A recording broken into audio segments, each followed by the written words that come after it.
Down on the inside comes Buyback in third. Then Chasing Serendipity, 5 lengths off the leader in fourth. Clean Karma, Clearly Gone, right together. A gap of 6 back to Clock Strikes 12, who's 3 in front of Whistler's Style, and Tournesol getting further away, at least 15 off the front running Bye Bye Birdie, who passes the half-mile pole unopposed by 2. Brittle and You, Buyback at the rail, then Chasing Serendipity. Clean Karma getting a little bit closer, but still 5 off the leader. Clearly Gone is next. Another 3 to Clock Strikes 12. Whistler's Style. Tournesol hustled up at the back of the field. A quarter of a mile to go. Bye Bye Birdie. Chasing Serendipity on the outside. Brittle and You in between horses. Down at the rail comes Buyback in fourth. They're in the final furlong, and it's Bye Bye Birdie by 2. Buyback is running on very gamely in second. From the back of the field, Clock Strikes 12, but a dominant front-running score from Bye Bye Birdie. Buyback second. Clock Strikes 12 was third. Chasing Serendipity fourth. Three-way battle for fifth between Brittle and You, Tournesol, and Whistler Style.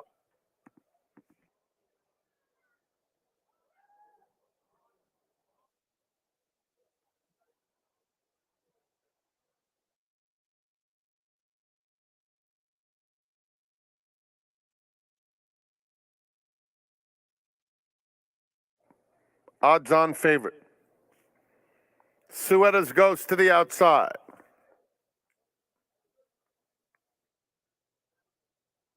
And they're off. Head Start gets the lead very easily out of the gate. Tapit is up close in the early going. Coruscation is now hustled up, and here's Coruscation coming through to battle for the lead. Classical Romance is in between the two favorites, Coruscation and Head Start. They're followed by Tapit and another 3 to Suetta's Ghost. They run to the half-mile pole, and it's Coruscation who's quicker, leads 3/4 of a length to Head Start, cuts right into that margin. It's down to a neck. A length and a half, Tapit third. Then comes Classical Romance fourth, 3 lengths off the dueling leaders, and Suetta's Ghost is far back, less than 3/8 of a mile to go. Head Start puts her head in front, quickly puts a half length on Coruscation. Now it's a length and a half as they come to the quarter pole. Tapit on the outside. Coruscation's bowing right out of it. And Classical Romance, they're at the top of the stretch. Head Start with company, however. On the inside, here's Classical Romance to take the lead. Head Start offering no resistance. Center of the track, Suetta's Ghost. And in between is Tapit, a 16th out. And Classical Romance opens up for an authoritative victory. Classical Romance and Ryan Curatolo win it by 4. Head Start in a close photo for second. Suetta's Ghost and Tapit.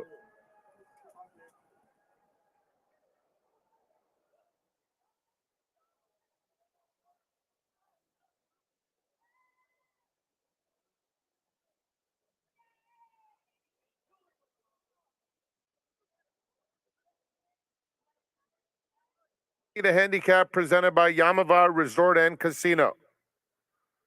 We also have the Big Cap Beer and Cider Festival. Fans in attendance will get a Santa Anita.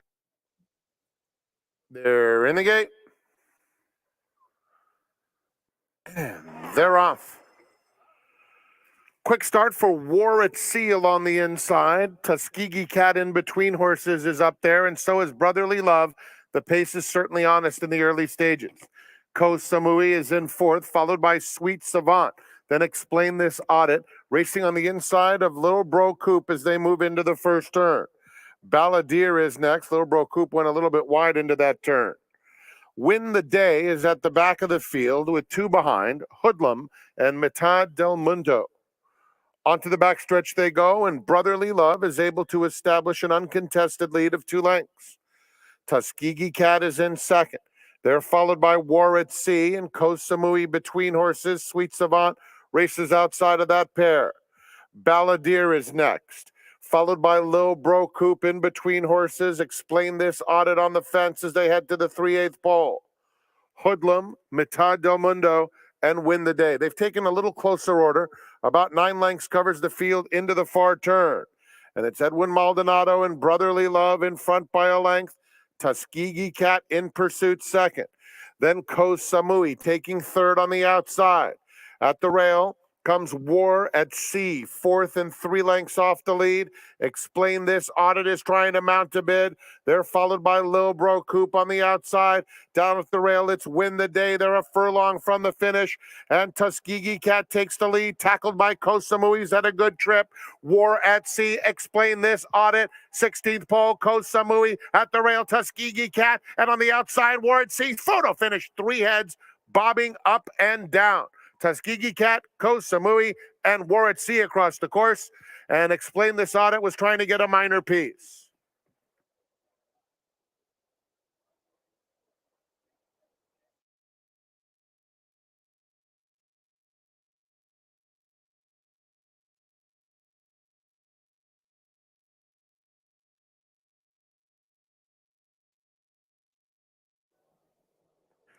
San Manuel Casino is now Yamava Resort and Casino. Step into a new dawn and experience luxury like never before. Visit Yamava. They're in the gate. And they're off. Secret Touch rockets out of the gate, opens up a length. Synthesis, Looking for Revenge, the favorite Unbroken Star, fourth in the early going.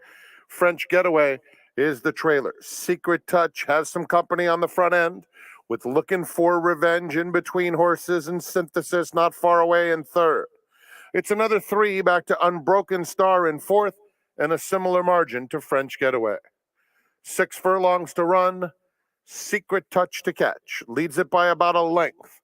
Looking for Revenge. Synthesis inches up outside of him. 3 of them now separated by less than that length. Another 2 back to Unbroken Star, who's kept well off the rail, and French Getaway lagging behind. They're heading to the half-mile pole, and it's Secret Touch, the leader, still in front now by about 3/4. Looking for Revenge, Synthesis, Unbroken Star moving up very willingly as they head to the 3/8. It's Secret Touch by a neck. Synthesis pressing. Unbroken Star outside of that pair. Another 2 Looking for Revenge, who's 5 in front of French Getaway. They have a 1/4 mile to go, and Secret Touch hanging tough on the front end, trying to fend off Synthesis, Unbroken Star, and Looking for Revenge. They turn for home, and Secret Touch with a 2-length lead. Synthesis not done, coming back for more. These 2 are dominating. It's Secret Touch and Synthesis. Secret Touch 3/4. Synthesis grinding away on the outside. Secret Touch holding on. Synthesis, a final surge. Photo finish. Secret Touch and Synthesis. Unbroken Star finished third.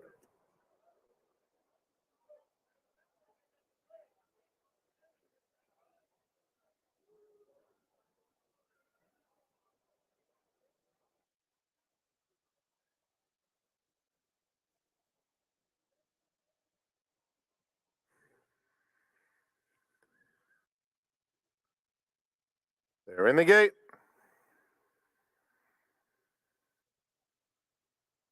And they're off. Very even start. Keystone Field has Summerly Foot. So does Happy Happy. Builder is the gray along the inside. And they're joined by Absolute Unit furthest out. Down at the rail comes Irish Heat Wave, about 5 lengths off the early speed. Fly Nightly is next to him. Bee Catcher is rushing right into contention, but has to go at least 4 wide into the turn. Fly the Sky is tugging pretty hard as they move into that turn. Liberal is settled toward the back of the field, and Big Buzz is the distant trailer. Not much pace on rounding the first turn, and it's Builder showing the way. Has it 3/4 of a length to Happy Happy in second. Irish Heatwave tucked in nicely at the rail in third. An Absolute Unit is just outside of him in fourth. They're followed by Keystone Field. Bee Catcher on the outside, and Fly Nightly at the rail has about 6 to make up. Fly the Sky in the yellow blinkers is next, 2 clear of Liberal and Big Buzz. They have less than a half mile to go. Builder has been the controlling speed. Happy Happy a length back in second. They're followed at the rail by Irish Heatwave, and Absolute Unit is next to him. Then Keystone Field between rivals. Whitecap on hold at this stage and a little bit of traffic. B Catcher is just outside of that rival. It's another 2 lengths. Big Buzz underway. Pink Cap will have to cover a lot of real estate as the field turns for home. Builder is the first to give way. Happy goes on with it. Leads it by a length. On the extreme outside, B Catcher and Big Buzz. Down on the inside, Keystone Field trying to get through a very narrow opening. A wide open scramble to the finish. Center of the course, Big Buzz just keeps on coming along with Fly the Sky. These two will decide it. Fly the Sky wins it by a head. Big Buzz just missed in second. Keystone Field in the battle for third. Liberal was closing and got a small piece.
It's a feel-good Friday here at the Great Race Place. Why would I say that? Many reasons why. First of all, 4-day race week. That's right. We race holiday Monday. So 4 days of racing coming up. Second of all, mandatory payout in the 20-cent Rainbow Pick 6, that jackpot single ticket carryover. Now in excess of $500,000, that mandatory payout date. This Sunday, the entries have already been drawn. You should be doing your homework and check it out. And more importantly, another reason why I say it's a feel-good Friday, because of our seminar guest, Billy Koch from Little Red Feather. Billy, welcome to the seminar. Always good to be here, Tommy. Always good to see you. I was wondering what shirt you'd wear today, and you didn't let me down. I didn't disappoint you, and hopefully I didn't disappoint the people watching. Now, it's only been a few days since the Super Bowl, and of course, the Super Bowl was won by the home team, the Los Angeles Rams. They played on sacred grounds, Hollywood Park, which you and I unfortunately know a whole lot about. Your grandfather took you there as a young man. He was instrumental in the management of Hollywood Park.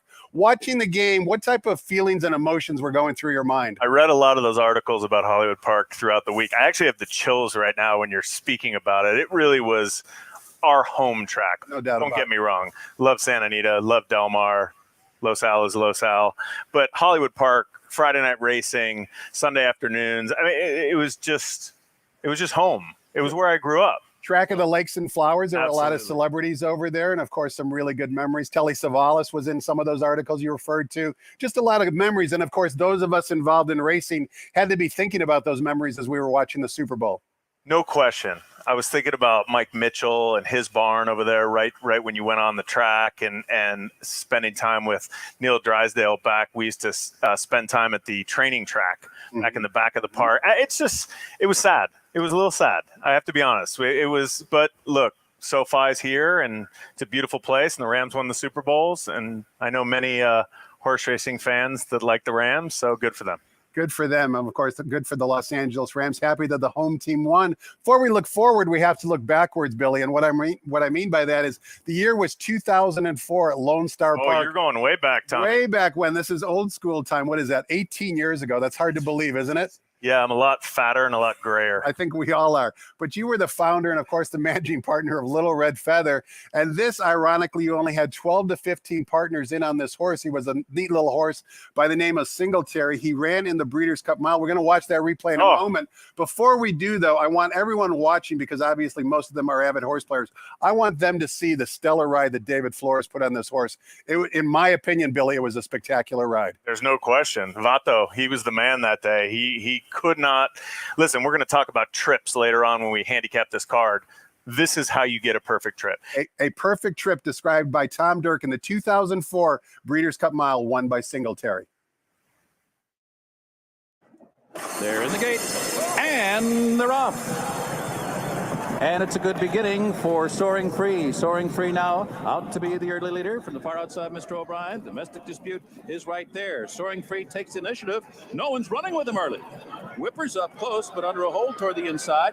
Domestic Dispute is there. Special Ring is in between horses, just a bit off the lead, and in between horses while running along in fourth. Singletary gets a good spot early, drafting behind horses fifth. Silver Tree, a very good spot for him. He's sixth on the inside. Mr. O'Brien is seventh. Defending champion, Six Perfections, is now eighth. Artie Schiller now ninth toward the inside. Musical Chimes alongside him in 10th. Nothing to Lose is three wide, racing in 11th. Then it's Antonius Pius covered up in behind horses, followed by Diamond Dream. Black Dune is the last of them all.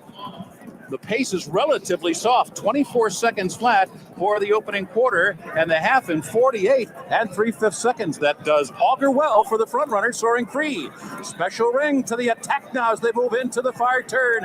Whipper right there just in behind the lead. Domestic Dispute on the outside. He's third. Singletary still on hold. He's running along in fourth. Mr. O'Brien fifth on the outside. Six Perfections is only 5 lengths from the lead, but she's got 5 horses in front of her now. Silver Tree right there, ready to roll toward the inside. Nothing to Lose with a swooping move on the far outside of Black Dune, and they're off to turn into the stretch.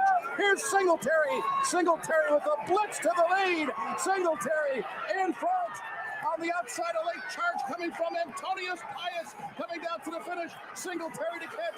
Antonius Pius veers in, and just as he did, he lost chance to beat Singletary. Singletary wins it by a neck over Antonius Pius. Six Perfections finished third. Well, a blitz coming off the turn, a perfect ride there for Singletary.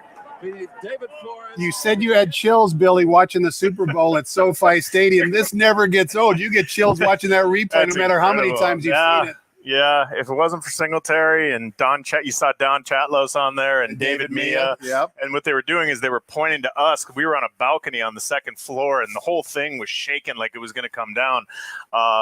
Amazing ride by David Flores that day, Vato. Just watching the race, it's unbelievable. Just watching how just went right between horses, and it had rained a lot at Lone Star before that race, and we were really worried about the shape of the turf, but we didn't know what we were doing. We were just kids. I mean, this is 18 years ago. So wasn't there a little Jose Santos Jr. with you way back when? Absolutely. Little Joe, he was about this big, and he hung out with us. Now he's a superstar jockey Absolutely. agent. It's wild. It's wild to watch that, and really, he started it all for us. I mean, we talk about what ifs. I see you on Twitter, you see all those what ifs. It's like if Antonius Pius doesn't veer in, Correct. Am I even sitting here today? Really, it's true. He was lugging in so badly in the lane and couldn't catch us. But you look back and very grateful, blessed, all the words. And the partners who were in Singletary, a lot of them are still with us today. So I credit to them. And it was just an awesome day. You talked about the balcony jumping up and down. I was actually privy to be part of that party, not on the balcony, but the after party. I've been to a lot of good parties, Billy, but I'll tell you what, that one is definitely in the top 3 or 4 lifetime for me. It was very memorable. We were back at the, what was the hotel? Right across. Was it Four Seasons or something? I think it was something like that. And everyone just came to the bar, and it was like all of a sudden we didn't have 12, 15 owners. We had about 150 people there, and everyone was buying champagne. We had stacks of cash. People hit the try. Singletary was 16-1. I think Antonius Pius was 30-1, and it was one of those nights you will never, ever forget. Las Vegas had nothing on Dallas, Texas that night. That's for sure. Now let's talk about Singletary, because of course, some of your roots are back in the Chicagoland area. You went to Northwestern, you graduated from there. You named Singletary after the old school linebacker for the Chicago Bears. Yeah, Don Chatlos, who was our trainer, and those are actually Don's old silks. It had a Chicago Bear logo on the back. We actually, once we became Little Red Feather, really, that was it, and we had to change it for obvious reasons. But Don was from Chicago. I went to school in Chicago. We were Bear fans back then, and who better to name a horse after than Mike Singletary? And he called me the next day. I called him because we had talked throughout the process and leading up to the race. And after he won, I'll never forget, he was driving. He was coach of Baltimore at the time. And I was driving back, and I call him, and I said, Mike, and he said, hey, Billy. And he said, I said, we won. He goes, that's great. Does he run again tomorrow? I was like, no, Mike, that was it. That was it. So it was an incredible experience. And I highly recommend winning Breeders' Cup races to people. Speaking of tomorrow, Billy, we're going to talk about today's action because you have 3 cards in on today's 7-race card. But tomorrow, you've got another cool horse running over at Aqueduct cross country. My boy Tate going for third or 4th win in the $100,000 stakes race. He is a really, really cool horse. He is such a cool horse. This is his 4th try at the Holly Hughes. He's won 2. He won back in 2018, and he won last year in 2021. And finished second the other time. Michelle Nevin is the trainer of My Boy Tate, and if you guys don't know Michelle Nevin, she is easily one of the best horsemen in the business, woman, however you want to say it, but she's a horseman. I mean, has done such a great job with this horse, being patient, running on a lot of these New York bred stakes. He just turned 8. And he's at the top of his game right now. So really credit to her and her team. And this horse is just really special. He's got an attitude. He's a menace back at the barn. His new thing is he likes apples. And Michelle was stopping every morning at a local 7-Eleven to get him an apples or else he wouldn't even come out of his stall. Like, it's stuff like that. So he's a really, really special horse for everybody. And the partners all back east are really excited. Sounds like My Boy Tate is training Michelle rather than the other way around. She does a great job. Like you said, it reminds me of Bruce Headley, an old horse like that. You've got to kind of keep the horse motivated. Bruce was a master at it. Sounds like Michelle knows the keys to a My Boy Tate as well. Well, she bred him, and she's our co-owner. And yes, they have a bond. I mean, the videos that I get sent are absolutely hysterical. He's a maniac. Every time he breathes, I'm like, how was it? He's a maniac. I mean, that's just what he is. He is just full of himself. He doesn't know he's 8. He goes out there and runs his race every single time. And, you know, he's not the morning line favorite tomorrow, Tommy. For those of you gambling, there's another horse in there that's 4-5. He's 7-5. You might even get a price. I think there's a few of us watching this show that are gamblers, so something to keep in mind for tomorrow. Now, besides wearing your major hat of being the founder and managing partner of Little Red Feather, you took on a new hat as well. You were recently named the president of Karma. Talk to us about that. You know, I've been on the board for maybe 10 years now. It's been a long time. And the board of directors of Karma is a great board. And obviously we're all about aftercare. These horses need a place to go when they're done racing. And that's our sole purpose. It was started many, many years ago by Madeline Auerbach, who you know very well, and credit to Madeline for creating this organization. 100%. Lucinda Lovett runs it now. And she's a good person, you know, and these people, nobody gets paid. And you get what you put into it. And this board of directors is really, really active.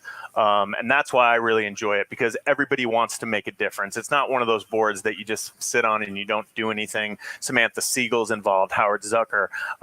It's just a really great group of people that all have one common goal, and that is to make sure, especially for these horses in California, that they have a place to go when they're done racing. And that's there's a responsibility when you own a horse. It's not just the racing part. You need to have a plan for when you're done. And that's what Karma does to help here in Southern California. We're certainly not done. We're just getting warmed up. We're going to find out who Billy likes on today's 7-race card. But before we do any of that, let's toss the microphone over to track announcer Frank Miramati and get the few scratches on today's card.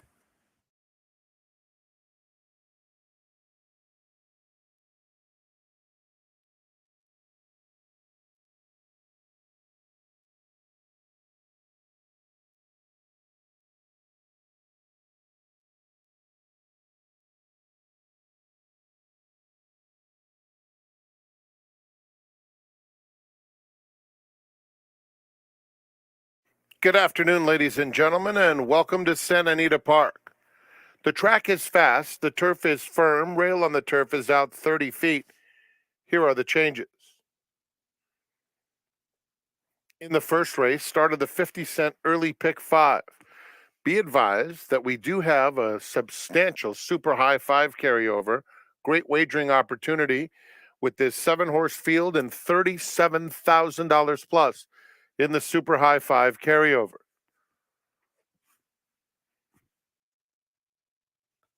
Number 7, My Little Runaway, is now 2 pounds over. Second race starts the early pick 4. It also begins the rainbow pick 6. Scratch number 3 runs Snappy. Scratch number 4, Fort Bridger. Early pick 4 and 20-cent rainbow pick 6 beginning here. 592,000 in the jackpot. No high 5 wagering. A revised morning line is posted. Turning to the third, we'll start the late pick 5 in race 3 with no changes. Just blinker notes in the fourth started the late pick 4. And in the 5th race today, no changes. Race 6 is the start of the golden hour pick 4. Just the blinker note. And we have a program scratch in the 7th of number 4, A Crown for Kitten. Those are the changes on today's program.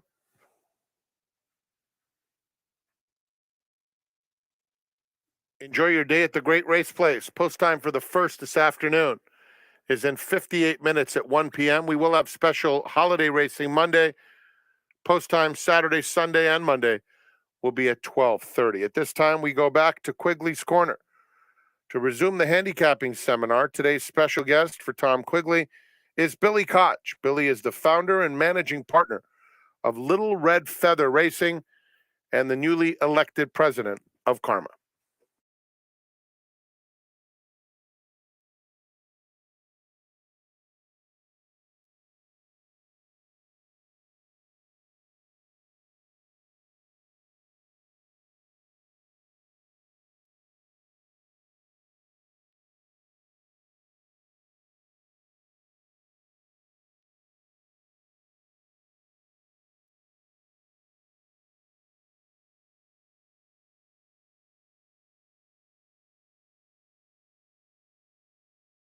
Welcome back. We're talking horses with Billy Koch. He's the managing partner and founder of Little Red Feather. Before we take a look at today's 7-race card, Billy, question for you. We watched Singletary when you first started the syndicate. There were only 10 to 15 partners involved. Your partnership syndicate has grown enormously. You have many more partners than that right now. There's people who are racing fans who might want to get involved in ownership. First, talk about how they can get in touch with you, and more importantly, how much fun it is to be part of Little Red Feather, because really, at the end of the day, that's what it's all about. It's about the experience, Tommy. One of our little taglines is share the experience. And that's what this is. This is a communal group that, you know, we're all together and we have fun when we come to the races. We know how tough this game is. We know how hard it is to be profitable, but that's our job. Our job is to try to make the partnership profitable. Your job as an investor and as a partner is to come out here, have fun, and root on your horses. So it's a lot of fun. You can email me, billy@littleredfeather.com. Not that tough. You're on Get Twitter. involved. I'm on Twitter @BKLRF.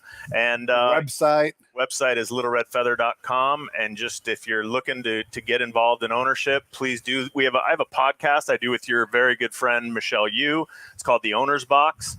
Listen to some of those episodes. We have guests on that are owners all the time. and not Little Red Feather. Not owners. Little Red Feather owners. We have owners from across the country. One of the things that always bothered me, Tommy, was when they'd say it was Bob Baffert's horse or Phil D'Amato's horse or whoever it was. And I would always say, wait a second, they're the trainer, but the owner owns the horse. So we started about 7 years ago, Michelle and I, and now we've done so many shows and we've had so many incredible owners, everybody from Gary Barber to who do we have on last week? Your Freddie Dominic was on last week. Yep. We've had so many owners in the game come on and basically just tell their stories and give advice, and it's really cool. The archives are on iTunes. It's all over. It's on the In the Money Media Network. It's called The Owner's Box. And we were talking about Hollywood Park and racing there before, unfortunately, it ended. And of course, you have a very good memory. The last Matriarch was won by Egg Drop, also owned by Little Red Feather Racing. Whether it's a Breeders' Cup, which of course is the pinnacle, or a graded stakes race, those are the ones you remember the most. Yeah,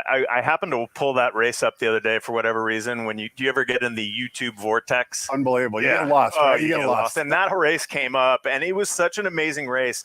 If you look back at that field, if you want to have some fun and you're watching out there, look back at that Matriarch, Egg Drop Matriarch, Hollywood Park. It was grade 1, and it had like 5 grade 1 winners in there.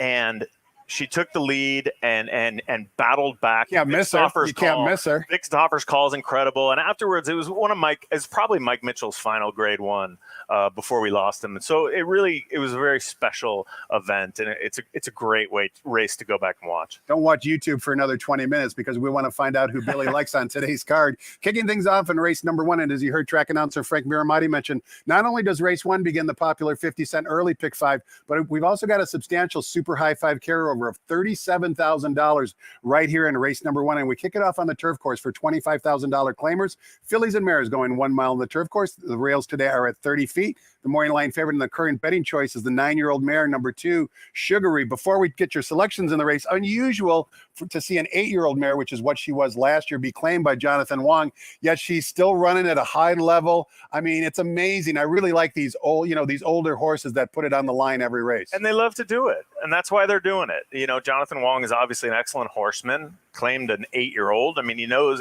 unless he's claiming her to become a broodmare. I thought that's what the claim was all about. He puts her right back in. So good for them. And I'm like you. It's great to see the hard-knocking veterans out here. And there's a few good for the game. And there's a few of them in here too, Billy, like number 4, Miss Flawless, is a 6-year-old mare. Number 3, Mercy, also a 6-year-old mare. Having said all that, who do you like in race 1 and why? I made a pact with myself because we've done this before a few times. Yeah. And I said, I'm going to go for prices today. I'm going to try to, I don't like to come on here and just pick the favorite. Be Captain Obvious. Yeah. That doesn't do anybody any good. So but you got to have a reason for it. Well, I'm going to give you a reason. I went with the 5, a new piece. Now, you don't know who Sergio Morfin is. He's 0-9 at the meet.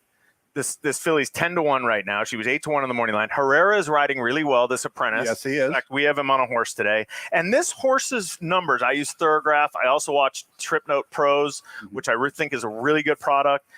2 back, she lost to Bye Bye Birdie, who came back to win. She's now in for 25. Those were little starter allowance races. So there is this little class relief here, and you're getting 10-1. That's enough for me. And might have speed in the race as well. Might have going speed. From a sprint to a round in a race that doesn't look to have a whole lot of speed. I mean, we're on the same page. Now, if you're wrong about your top selection at 10-1, who else might? Well, then you just go to Sugary.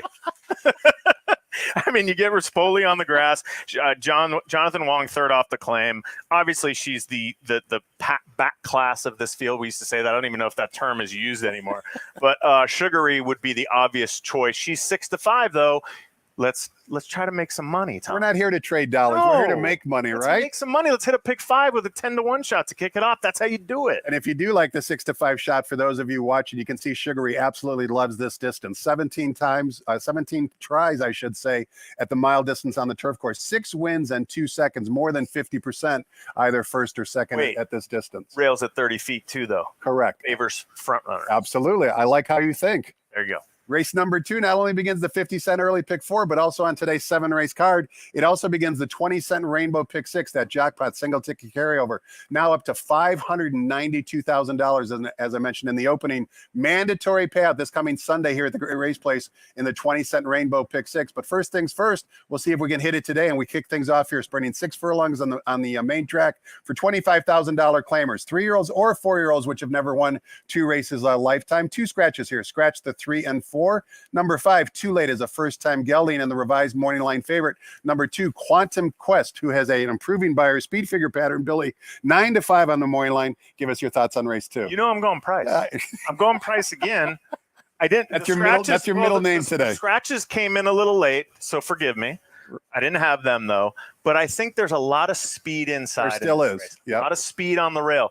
When you're sprinting at Santa Anita, where do you go for post position? Outside. Outside. Who's outside? Dream Robber. 5-1 on the morning line. First off the claim for Miotti, who's very sharp, good works on the worksheets, and looks like someone that can sit off a little bit and come get them late. I think you might, even with the scratches, still get 5-1 on Dream Robber. So that's where I landed. 1 for 1 on the dirt. You just stole away my final coup de grace, so to speak. 1 try on the main track, emerged victorious on that try back at Del Mar. And you mentioned Steve Miotti being a sharp guy. You use a lot of sharp guys as trainers as well. You've already name dropped a few of them. But when you're kind of talking to your partner, Gary Fenton, about who to maybe place this horse with, what are some of the discussions you guys have in terms of deciding which trainer you're going to use? You know, we have a great group of trainers.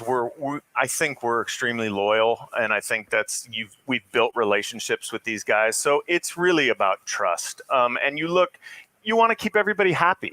So obviously we have a lot of horses with Phil D'Amato, who's absolutely crushing it this year, especially on the grass. And we have a lot of grass horses. We just reinstated Richie Baltus, which is exciting, getting him back involved, because I just love dealing with Richie. I mean, he's dynamic. He's an amazing human being. Mike Pipey, I've known for 100 years, and he does a great job. We use Pete Urton, who's another one who does a really, really good job. And they're all good communicators. There's certain horses that I think fit certain barns. If you have a Euro import and you're not thinking Phil D'Amato, well, that's your problem. Can be a better name, right? The guy just dominates. So, because he knows what he's doing. That's not by accident. So really, I think you have to trust your trainer. That's my number one thing. And then they also have to trust you, that you're going to put horses in their barn. And when you do that and you establish that relationship over time, it seems to work. But you've got more deeper of a team than just trainers. You've got people at auction sales who are helping you out. You talked about Euro imports. You've got people overseas kind of evaluating the talent over there that might be a good fit here in North America. Just drop a few names on us of some of the important people that are part of that team. John Dowd has helped us out for the last couple of years. He's a great bloodstock agent. Tom McCrocklin is we've used long time with Tom for a long time. In fact, Tom was with Egg Drop. One of the first horses Tom bought for us was Egg Drop. So and Tom does a lot of our pin hooking as well. And Tom really kind of oversees a lot of the stuff we do. I talked to Tom on the way to the track today. Niall Dalton has a lot of European horses for us. We bought horses with Sean Duggan. So you have to have a team. There's no way for one person just to do it or 2 people just to do it. You have to have people. And as my dad always said, find people who are much more intelligent than you are and much more knowledgeable at what they're doing. So I've surrounded myself with people who are much better at this than I am. We talked about you being a Northwestern alum. You're also a Beverly Hills High alum. What is it about Beverly Hills High? Not only just you and Frank, but Samantha Siegel, Brent Sumja, David Schwimmer, Will. Will the Thrill. Yeah, I Will mean, the what was Thrill. it about Beverly Hills High? Did you guys just have so much money that you needed to go to the Yeah, racetrack? that was it. We had so much money burning a hole in our pocket that I would sneak out, and we had to, listen, it was just part of our culture. Was the curriculum pretty boring there, and you had absolutely to occupy your time with the It was racing our form? culture, Tommy. I mean, my grandfather was involved, and there were other people involved, Samantha's and dad. we loved it. I mean, Sure. that's what you did. It was just, it's unfortunate now we're in a society where there are a lot of other things to do. Back then, we didn't even have a cell phone. So you wanted to go to the track, you wanted to bet, you couldn't bet. We didn't have FanDuel and DraftKings and all these places to Lotteries. make bets, lotteries. We just had the races. Right. So Good memories, that's for sure. absolutely. Race number 3, we're back on the turf course. This time 1.1 miles is the distance. Starter optional claiming types also starts 50-cent late pick 5 time in race number 3 today. We've got a field of 7. Morning line favorite number 2, Cosmo, 8-5, who's the likely favorite on many tickets. I know you're not going in that direction because it's the favorite, Billy, but before we do get your pick, this is the first of 3 runners you have entered today, and it's number 7, Goldini, coming in off a layoff for the aforementioned trainer, Phil D'Amato. Before we get your selections on the race, let's watch the teamwork back on February 18th with Flynn Stroll. Those two worked in company in the morning here. Let's take a look at the workout. I'm guessing you were either present or have seen this before, Billy. What'd you think of the work? I was here this day. And if you look right now, I mean, Goldini's going really easy. And that's Diego Herrera aboard Goldini, and he rides today. So we had an inkling he was going to ride. A lot of times Phil likes to use these guys in the morning to get to know the horse and know what they're about. And I think if you look back at Goldini's past performances, he's been a really hard luck horse. He was favored in 4 straight races, and he basically lost those races by less than 2 lengths combined. Couldn't get a win. I think one of the reasons, and I think Umberto Rispoli will admit it as well, he is not a push button, turn of foot type horse. He is a grinder, and you can see it in this work. This other horse, Flynn Stroll, he's a pretty nice horse, and he's coming to Goldini, and you look at Goldini's ears, and he's almost like kind of turning, saying, all right, come on, boy, and never really gets there. And I think if they kept going and galloped out, I think Goldini would keep going. So Phil uses these works, these long works, and you'll see this nice gallop out because he knew we were pointing for this spot. This is 1.1 miles off a 6-month layoff. That is not easy to do. We're hoping he shows a little more speed. We mentioned the rails out at 30 feet before, Tommy, and that's an important factor here because a lot of these races are won on or near the lead. So look for Goldini, especially in a race that doesn't look like it has a ton of speed, to be more forwardly placed with the apprentice, saving the 5 pounds, and hopefully with that grinding style, he can get the job done. And if you have the racing form in front of you, take a look at that effort 3 races back on May 15th, right here at the Great Race Place. A very good second, as Billy mentioned, to Mucho Del Oro. Of course, we know Mucho Del Oro has turned out to be a real tiger on the grass. Absolutely. So that race in retrospect looks really, really strong. The other thing I like about Goldini, Billy, is you guys decided not to go into a claiming race. You came back and protected the horse even off the long layoff. So I think with a small field, you're definitely one of the major contenders in here, and obviously you agree. Yeah, I think so. I mean, it's a good race. It's pretty deep. I think Cosmo's obviously the horse to beat. And if you're not paying attention to the Southern California grass races and you don't see Flavian Pratt's name, there's something wrong with you. The guy just, what's he winning? Like 92%. It's an embarrassment of riches, that's for sure. Yeah, and he's an amazing guy. I always make fun of him. I'm like, I can't root against you. I hate you so much because he's such a good person. And so I think Cosmo's the horse to beat.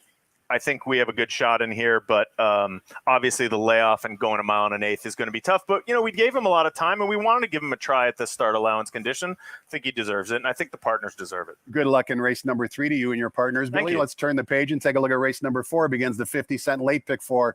This race is 6 furlongs on the main track for maiden claiming Calbred, 3-year-old fillies, in for a $50,000 claiming tag. A field of 8, the morning line favorite number 5. Tizzy Twister, the second-time starter from the Steve Knapp barn. This looks to be a bit of an open race. I think it's wide open. I think actually the 3 Sweet California will ultimately be favored. Simon Callahan dropping out of a state bred maiden allowance, going down to the maiden 50 in the state bred, and Pratt stays. And Pratt just gets bet out here, period. So I think he'll get bet. And this horse was bet to 5-1 first time out, Tommy. In a field of 8. In a field of 8. Didn't run a step, but was off slow first time out. And that was 6.5 on the grass. Now goes back to the dirt. There's a lot of positives with Sweet California. The Trip Note pros like this horse. I read that this morning. But what did we say about today? No favorites. Got to go prices. So where do we go on sprint races at Santa Anita? Outside. Roman Empress, Kyle Frey, Anthony Saavedra. Again, not a combination that you would say, oh, they win a lot of races, but This horse actually on Thoroughgraph has run 2:16s. It was 32-1 last time in a maiden allowance race. Now he state bred, comes back down to state bred, tries blinkers, Frey rides back, and you're getting 6-1, maybe even higher. So why can't we have an upset here? I think we tell can. me. And blinkers go on, as you mentioned, Billy. Also, the back. And the 55 Beyer speed figure she earned last time out using the Beyer speed figures Top as a of the reference field. point is the best one in the field. Yeah, and 2 back, she lost to Rose Dawson, who's a really nice filly. 6-1, so says Billy Koch in race number 4. Let's take a look at race number 5 back on the turf course. Again, fillies and mares, $25,000, non-winners of 2 races lifetime, a field of 6. Here's your second runner on today's card, Billy. It's number 5, St. Helena. There's a few runners in here, including number 3, Pistachio Princess, who exit the same race, her last race. So let's go back and watch the entire replay of St. Helena's last effort, and we'll listen to Frank Miramati describe the action. All in.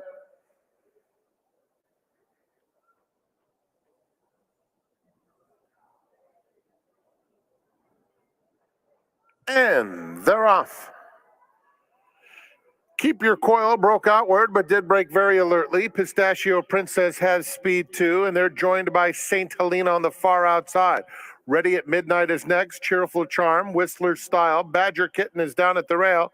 And Zara, who was bothered slightly at the start, is at the back of the field. Around the first turn, it's Keep Your Coil showing the way. Leads it by a half length.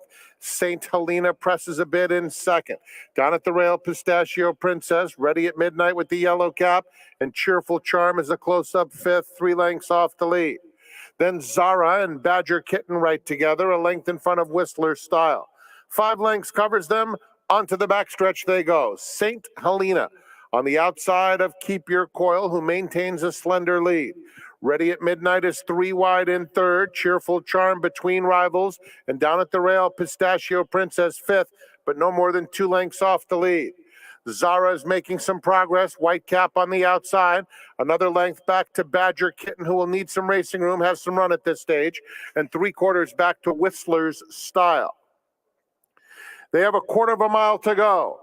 And St. Helena has a narrow lead. Cheerful Charm running a good one on the outside. Down at the rail, Keep Your Coil is in third. And now Badger Kitten gets out with some breathing room. Pistachio Princess dives down toward the rail. But it's Badger Kitten with a sweeping move. Handridden, blows by the competition late. And it will be Badger Kitten striding out to win comfortably. Photo for second will go to Whistler Style, who rallied nicely.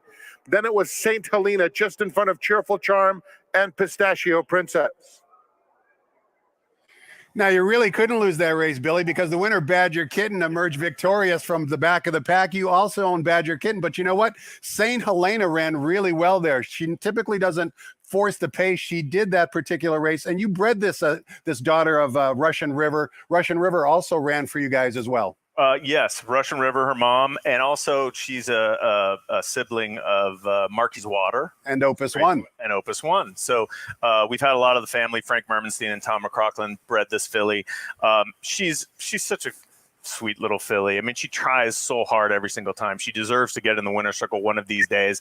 She could be in the right spot today. I think with the rails at 30 feet, we've talked about it ad nauseum, and I think Moto, who rode her last time, gets back on. He knows her now. I think the key to this filly is how she behaves in the paddock. And I know you do your paddock picks. If she's calm and relaxed and doesn't get washed out in the paddock, she usually runs really well. Yep. If she gets kind of hot in the paddock and gets a little squirrely on us, she usually doesn't run as well. But the pace scenario today looks like she should be forwardly placed.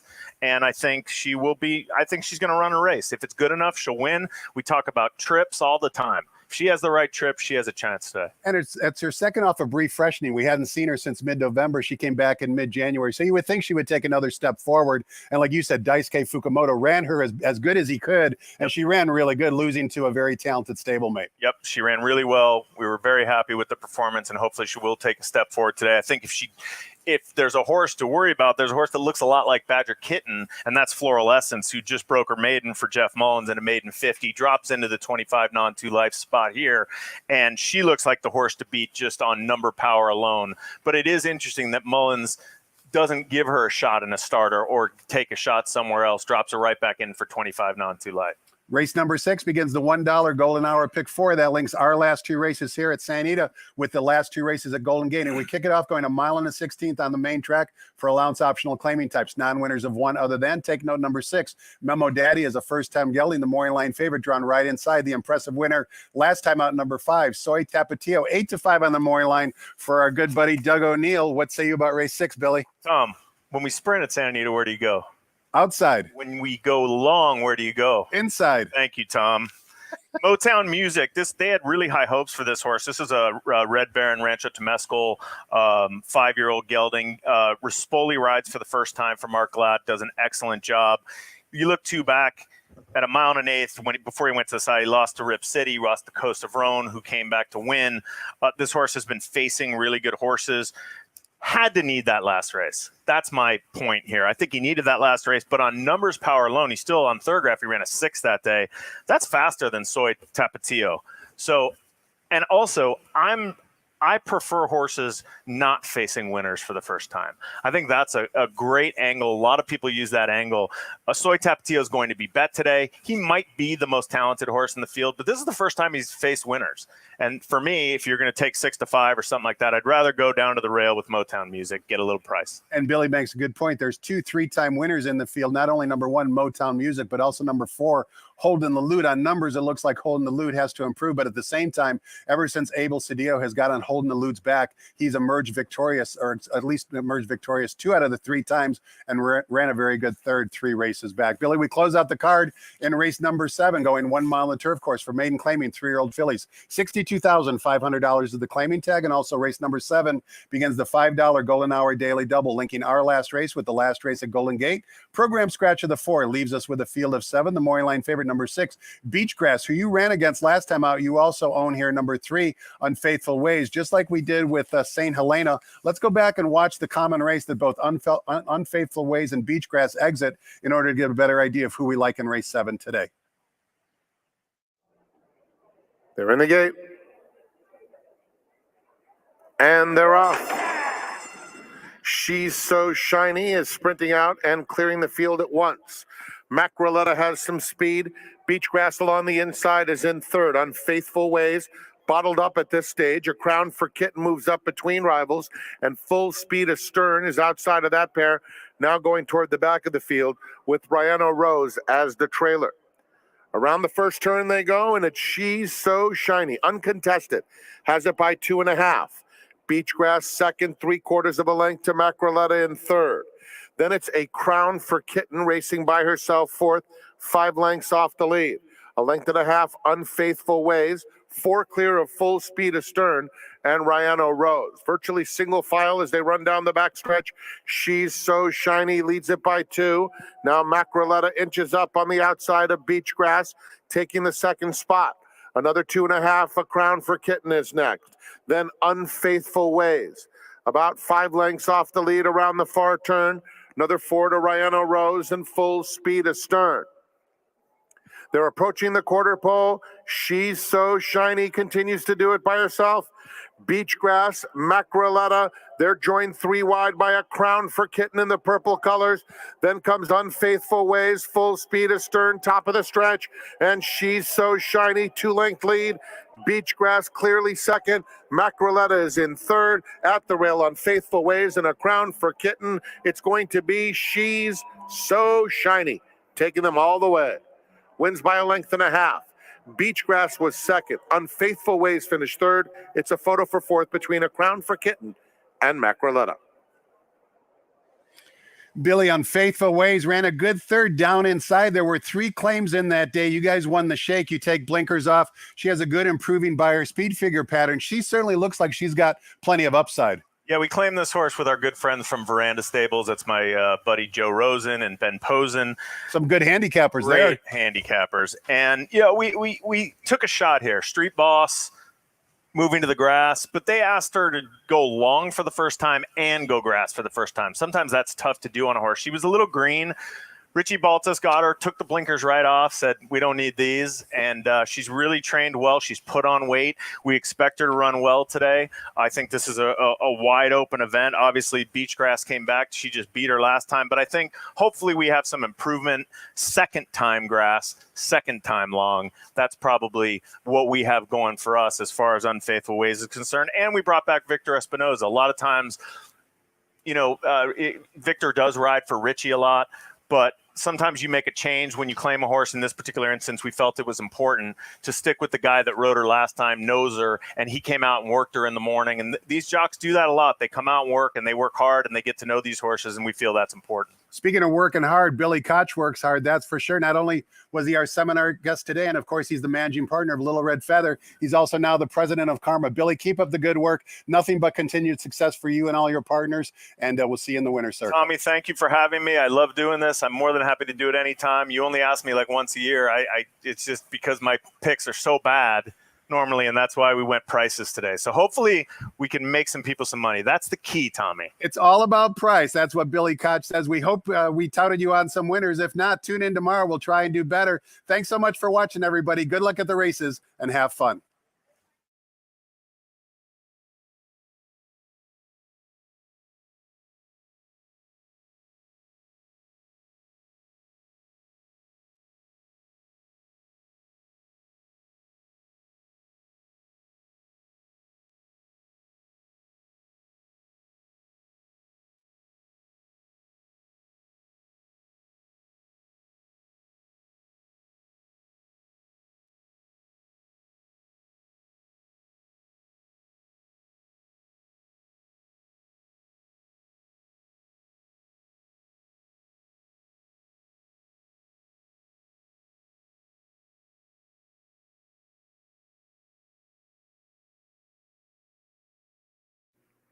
Ladies and gentlemen, please rise for our national anthem.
Good afternoon, ladies and gentlemen, and welcome to Santa Anita Park, the great race place. Here are the changes. The first race has a super high five carryover of more than $37,000.